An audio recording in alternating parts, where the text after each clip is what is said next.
Hey everyone! Today we're going to do something that I love, a sci-fi scene. I haven't done one of these on my channel before, but I just love this kind of stuff, and it's kind of what I do whenever I feel stuck. I wanted to show you how awesome and effective and simple Artrage makes this. I started out using a giant paintbrush tool, like the paint roller, you know, the one that you would never think to use when you're just doing a real detailed painting. So you just get a big paint roller and throw it down in the background, then knock it down with the palette knife.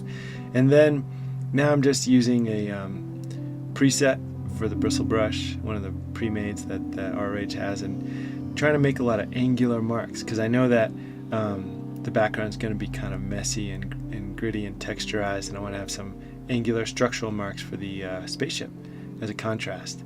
But then you can see in the background I'm just using literally a little bit of everything as far as texturizing that background, the deep space background. I'm using the custom brush tool and picking from just a bunch of the textures in the preset palette, from dots to hatching to canvas texture to literally leaves and everything, just trying to make it look a bit messy.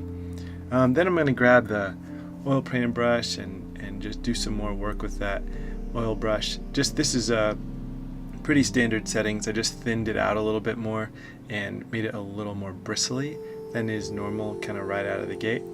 Kind of going to go for a complementary color scheme, or kind of a split complementary color scheme, where kind of a blue-purple and a blue-green background, and then kind of this orange, red-orange, rust-colored ship in the foreground. So not only am I looking for contrast in the mark making, but also in the color palette, and I think that should give us a nice little setup for a good painting. I think I'm also going to put in almost like the rings of Saturn, kind of planetary space dust, ice, something running across the front here of the planet, just to break up the scene a little bit.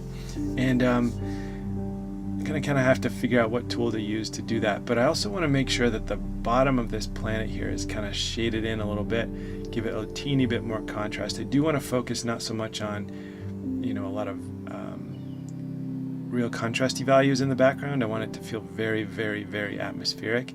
So anything I'm going to put down angularly, because that's a variety of mark making I want, but then I'm going to knock it down with a palette knife and then go back in on top of it again with that custom brush textures presets, using the snow and particles and dots and just anything that could look like debris, ice, dust, and just junk that might be out in space. I wanted that atmosphere to feel very dense. I can even accentuate that like you saw with the palette knife. And now I'm going to go in, instead of redrawing this sort of ice cloud or ice stream of ice, I'm going to use the warp tool to straighten it out and kind of make it look like I want to. And what's awesome about that is you can take all those dappled dots and mark making that you were doing and stretch it out, and it gives a sort of energy and movement to that band of ice or that ring of the planet or whatever. So just mixing tools, using custom brushes for texture, using the frost palette knife, then going back in with my angular mark making, using just a pretty basic square-headed oil brush to make like little chunks and asteroids and just stuff in there. And then I'm going to zoom in. Control plus on the keyboard is a nice way to get there, but the Artrage has a lot of ways to zoom in. They're all pretty user-friendly. And then do a little work on the ship. And now I create a new layer and make it an overlay layer, and that's going to let me paint some colored light into the scene. It's sort of like a contrast layer that will let me add a little more variety to the color palette that I've got. And it also allows me to use, in this case, like the airbrush, to create again more of like a particle effect, to accentuate the lights and the darks all over the scene. And you can see the more color I use in my lights and the more color I use in my darks, the more variety I can get in my scene without having to do too much more painting. You know, I have a pretty basic arrangement of the shapes of lights and darks, and then I can use a whole bunch of tools in Artrage to do things to make it look cooler without doing a ton more work. Surprisingly, the glitter tool is amazing for that. It gives a little bit of grit and sharpness to the image. Sometimes you lose a little sharpness in Artrage when you use the blending tools, and so the the glitter tool is a surprisingly good way to get some of that sharpness back in there.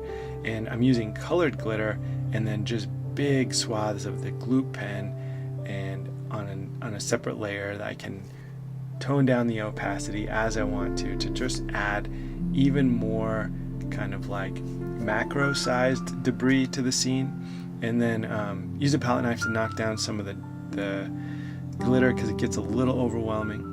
And then I'm going to use my blended marker at the end, just right on my original layer, to add some stars in. And it just has a really nice blending effect that just looks super good. Thanks for checking it out. Hope you loved it, and take care. Thanks for checking out the video. This is the kind of stuff I really like to do. You can find more of it on my YouTube, my Instagram, and my Twitch channel by searching Mambo Bond or Daniel Ibanez. Thank you so much, and take care.